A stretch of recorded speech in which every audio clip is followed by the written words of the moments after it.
Welcome to the Slop Farm. Enjoy the video. In this video, I will show how to make shrimp Alfredo with broccoli. First, let's gather our ingredients. You'll need 1 pound of shrimp, 2 cups of broccoli florets, and 8 ounces of your favorite pasta.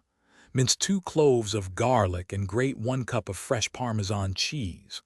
Also, have 1/2 cup of heavy cream and 4 tablespoons of unsalted butter ready for the delicious sauce. Next, let's cook the pasta and broccoli. Bring a large pot of salted water to a boil and cook 8 ounces of fettuccine according to package directions. During the last 3 minutes of cooking, add 2 cups of broccoli florets to the pot.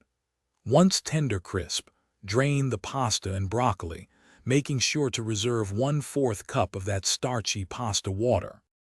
Now for the shrimp and the star of the show, the Alfredo sauce.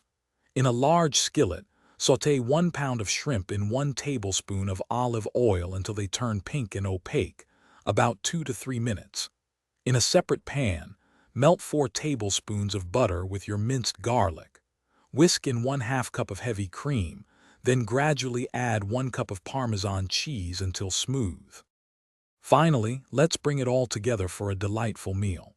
Add the cooked pasta, broccoli, and sautéed shrimp directly into your warm Alfredo sauce.